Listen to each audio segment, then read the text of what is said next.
ఆ స్వామీజీ చెప్పిన మాటలకి అసలు తాను తీసుకోవాల్సిన నిర్ణయమేంటి అని తెలుసుకోవటం కోసం అడవి లోతుల్లోకి బయలుదేరాడు.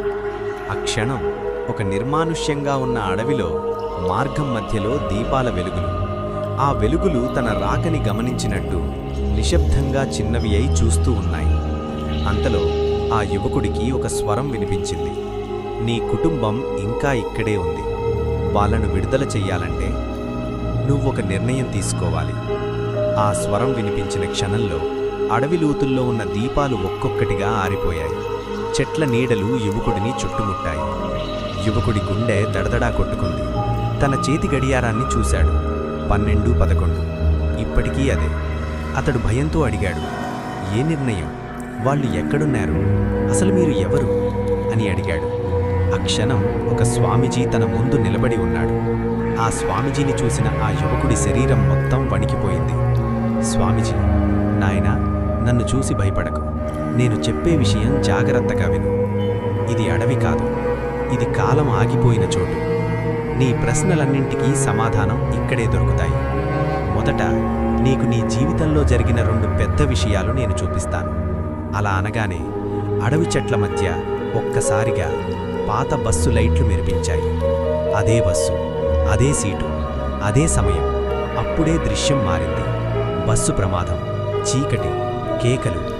నువ్వు ప్రయాణిస్తున్న బస్సు ప్రమాదం జరిగి నువ్వు రోడ్డుపై పడిపోయి నీ దేహాన్ని వదిలి ఇక్కడికి వచ్చావు. ఇప్పుడున్నది నీ ఆత్మ. ఈ విషయం విన్న ఆ యువకుడికి కన్నీళ్లు ఆగటం లేదు.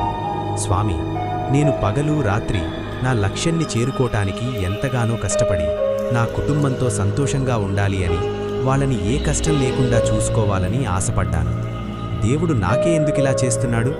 నేను చేసిన తప్పేంటి? మా అమ్మ, నాన్న, చెల్లి ఎక్కడా అని స్వామీజీని అడిగాడు. అప్పుడు స్వామీజీ, చూడు నాయనా, ఇది నువ్వు చేసిన తప్పు కాదు. ఈ ఊరికి ఒక నియమం ఉంది. ఈ ఊరిలో పుట్టిన వాళ్ళు బయటికి వెళ్ళకూడదు. అది ఈ గ్రామానికి ఉన్న శాపం. ఈ శాపం గురించి నీ కుటుంబానికి తెలిసి కూడా వాళ్ళు దానిని ఉల్లంఘించారు. దాని ప్రభావమే నీకు ఎదురవుతున్న వింత పరిస్థితి. కంగారు పడకు, వాళ్ళు బ్రతికే ఉన్నారు. ఒక్కసారిగా చెట్ల మధ్య ఒక పాత ఇంటి దృశ్యం కనిపించింది. అమ్మ దీపం వెలిగించి చూస్తోంది. నాన్న బల్లపై కూర్చొని ఉన్నాడు. చెల్లి మెల్లిగా బయటి వస్తోంది. అది చూసి గట్టిగా ఏడుస్తూ అమ్మా, నాన్న, చెల్లి బాధగా అరుస్తున్నాడు. అప్పుడు స్వామీజీ, ఆగు నాయనా, వాళ్ళు నిన్ను చూడలేరు, నీ మాట వినలేరు. ఎందుకంటే వాళ్ళు కాలం లోపల ఉన్నారు. వాళ్ళు ఆ కాలానికి బందీలు. ప్రతిరోజు 12:11కి నీకోసం ఎదురుచూస్తారు. నువ్వు నిర్ణయం తీసుకునే వరకు వాళ్ళు ఇక్కడే ఉంటారు. నీకు నేను 2 మార్గాలు చూపుతాను. వాటిలో నువ్వు ఏ మార్గం ఎంచుకుంటావో నీ ఇష్టం. మొదటి మార్గం, నీ కుటుంబాన్ని చూడవచ్చు, వాళ్లతో ఉండవచ్చు, కానీ నువ్వు కూడా వాళ్లతో పాటు ఈ ఊరిలోనే శాశ్వతంగా బందీ. రెండవ మార్గం, నీ ఆత్మను ఈ అడవి దేవాలయంలో అర్పించాలి.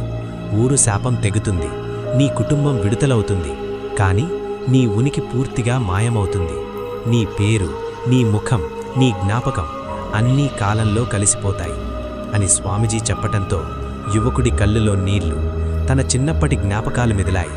అమ్మ కష్టపడిన రోజులు, నాన్న నిశ్శబ్ద త్యాగం, చెల్లి చిరునవ్వు. అతడు మెల్లిగా అన్నాడు, వాళ్ళు నా కోసం తమ జీవితాన్ని అర్పించారు. ఇప్పుడు నేను వాళ్ళ కోసం నా ఉనికిని అర్పిస్తాను. అతడు దేవాలయం వైపు నడిచాడు. అడవి కంపించింది, గాలి గర్జించింది, గంట మోగింది. Tongue tongue tongue. చివరిగా అతడు గడియారం తీసి దేవాలయం ముందు పెట్టాడు. గడియారం ఒక్కసారిగా పగిలిపోయింది. సమయం ముందుకు కదిలింది. ఉదయం. అడవి ప్రశాంతంగా ఉంది. దూరంలో ఒక కుటుంబం రోడ్డు వైపు చూసుకుంటూ నడుస్తోంది. అమ్మ అన్నది, మనకెవరైనా గుర్తొస్తున్నాడా? నాన్న తల ఊపాడు. తెలీదు, కాని ఎవరో మనని కాపాడారు. ఈ 12-11 శాపం పూర్తిగా ముగిసిందా? ఆ యువకుడు నిజంగానే మరణించాడా? ఆ యువకుడు చేసిన త్యాగం నిజంగా ఫలించిందా? ఇది కథ కాదు, ఇది హెచ్చరిక.